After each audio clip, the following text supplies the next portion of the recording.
Loyalam E-PAO tabiriba khudingmapu hutram susmitana numidang E-PAO pizai. Hozai Handloom Mela Yaithokre.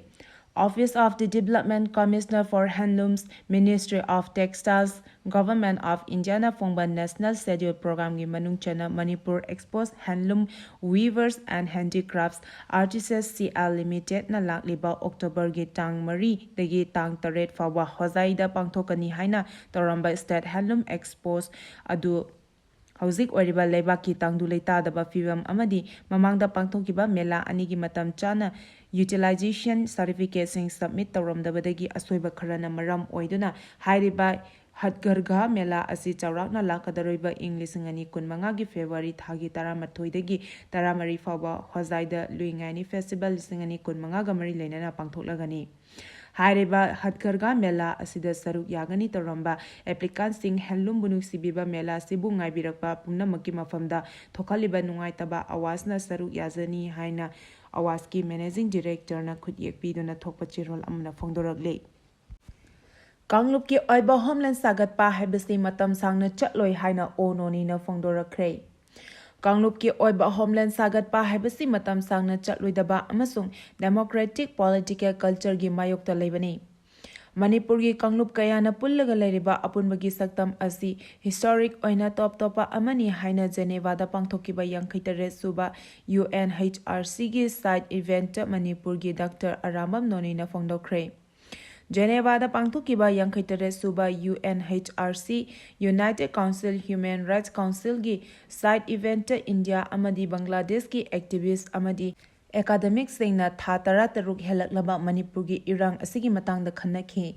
Manipur crisis on human rights situation in Southeast Asia region haiba team da pangthokiba session aduda Elambam Biswajit visiting professor Aston University UK na moderator oike IPSA gi working president Khuraizam Athoba DM University gi associate professor Dr. Arambam Noni Human Rights Defender Punam Dohiya amasung West Bangladesh Women Association gi advisor Dilara Malik na panel member sing oina saruk yakhi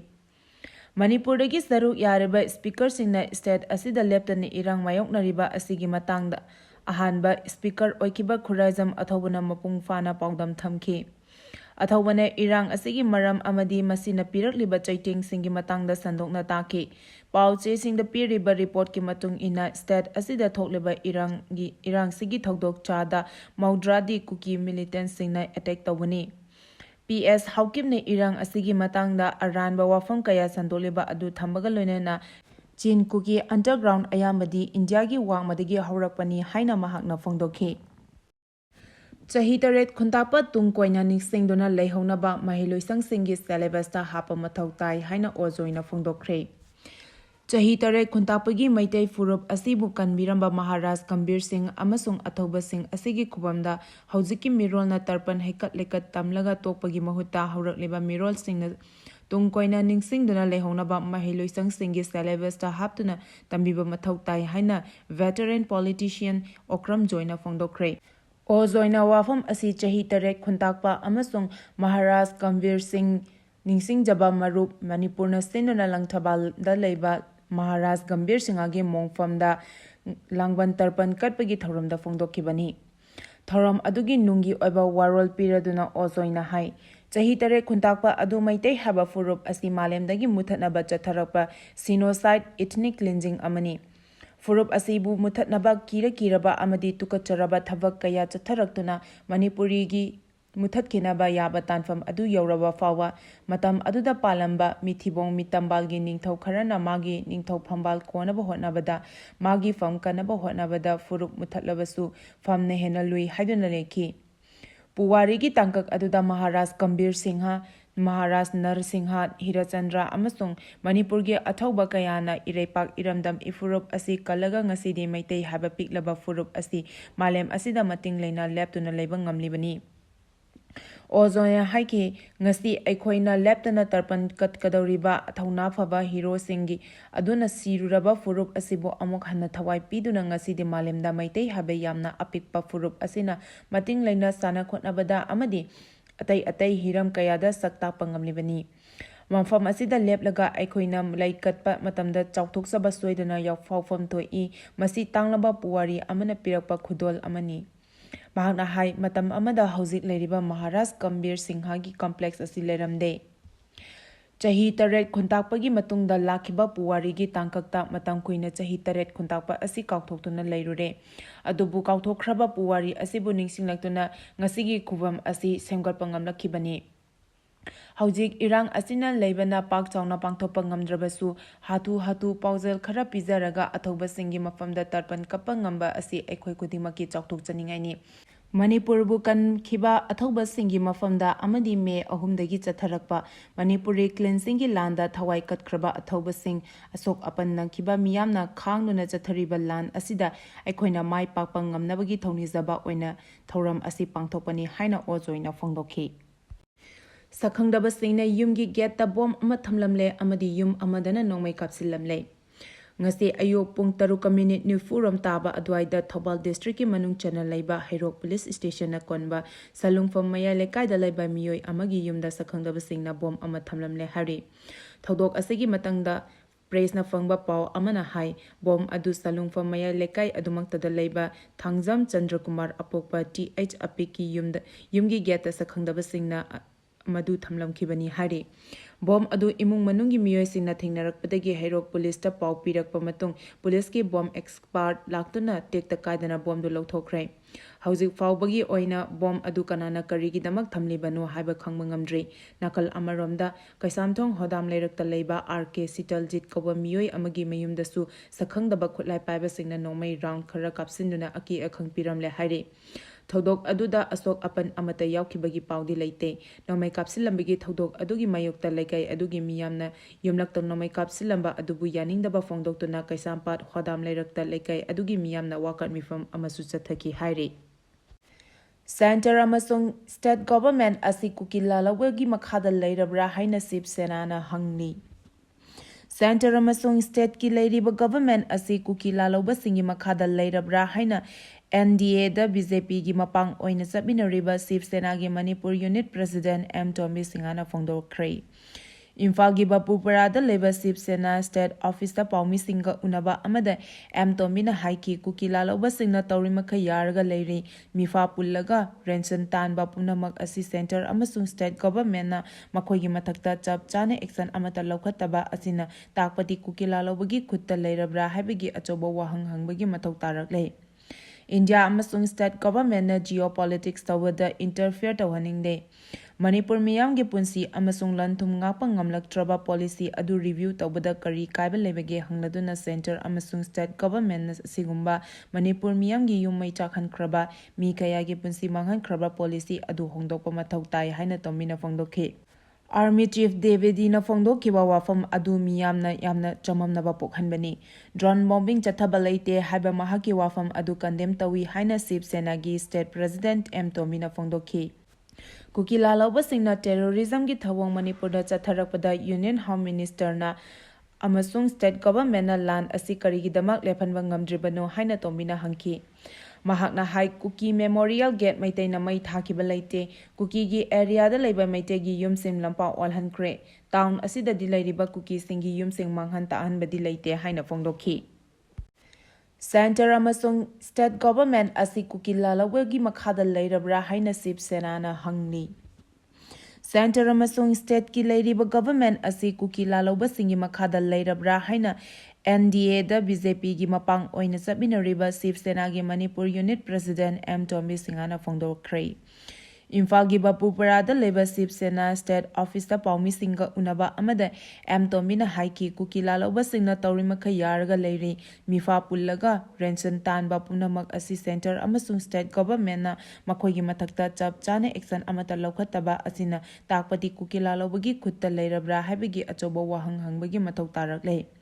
India ꯑꯃꯁꯨꯡ state ꯒꯚꯔꯟꯃꯦꯟꯠꯅ ꯖꯤꯑꯣꯄꯣꯂꯤꯇꯤꯛꯁ ꯇꯧꯕꯗ interfere ꯇꯧꯍꯟꯅꯤꯡꯗꯦ꯫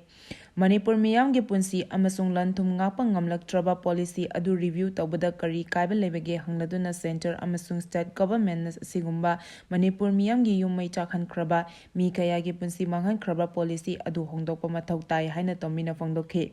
Army Chief Davidina Fongdokhiba wafam adu miyamna yamna chamamnaba pokhanbani. Drone bombing chathaba leite haiba mahaki wafam adu condemn tawi haina Shiv Senagi State President M Tomina Fongdokhi. Kukila laubasingna terrorism gi thawong Manipurda chatharakpada Union Home Minister na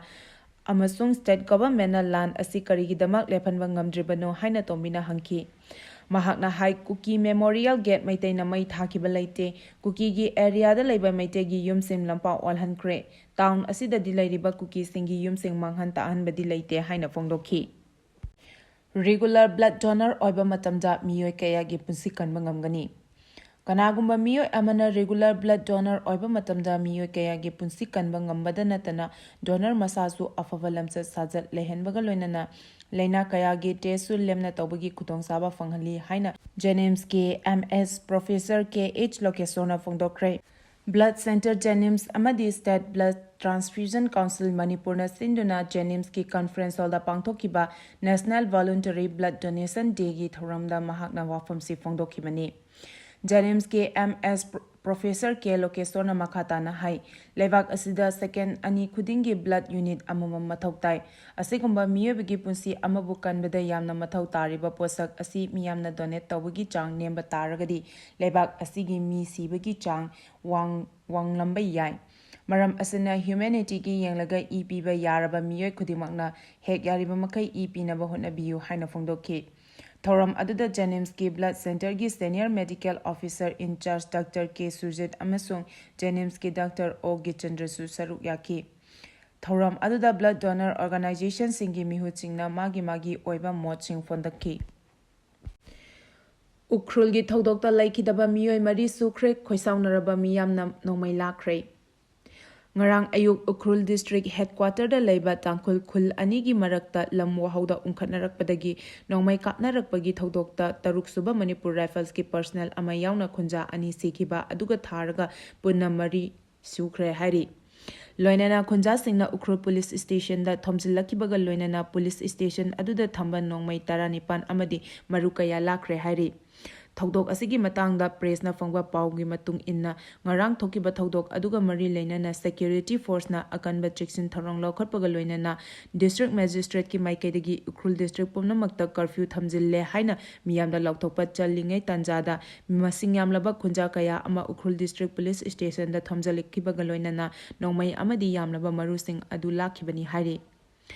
pau asina khunja sing aduna karvain ani Stegan ama insas taruk 9mm ki pistol nipan SLR ama AK-47 ki rifle ahum AK-47 ki kapa yariba nongmai maru chamaga marfu insas rifle chahumga nifu karvan gi maru chari yankai 9mm gi maru chani amadi SLR maru tara buduna chatkibani hari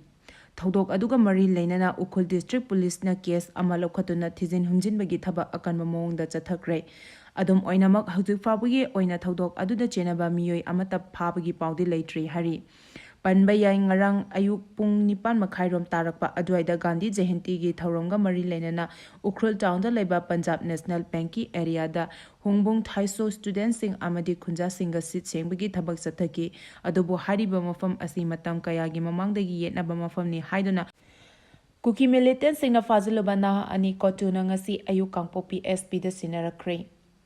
Kuki militant singna mamang thagi kuntareta sector mapangi Assam Rifles New Kaithel Mamida SSC recruitment rally yawba chatkhiba Thobal district Laisangthem awang leikadagi oinam thoithoi amadi Thobal khekman wangmataba mayai leikadagi thokchom thoithoiba matam khara Kuki singna fajinduna thamluraba matung ngasi ayuk thadorakre Thodok asigi matangda press na fangba paugi matung ina ngasi ayuk pung 5 rom helakpa adwaida kotuna Kangpokpi district police ki SP da Sinarkhre matungda Kangpokpi SP team na Gangi Fai fawa puraklaga makhoi anibu tekta kadana Imphal West police da Sinarkhibani hari Naha ani asi karamba condition da thadorokkibano haibagi paudi chapchana khangba ngamdri panba yabadi oinam thoithoi Ningom Johnson amadi thokchom thoithoiba mamang thagi kuntareta New Kaithel Mambida SSC recruitment rally yawnabagi damak chatpada lambi khangdaduna Google Map ta yengnaga seranana Imphal Dimapur lambi gi Kangpokpi district headquarter yoramda da leiba Kaithel Mambi tamna chatpada Gangi Fai gate manakta gi Kuki singna makhoi ahumbu fakhibani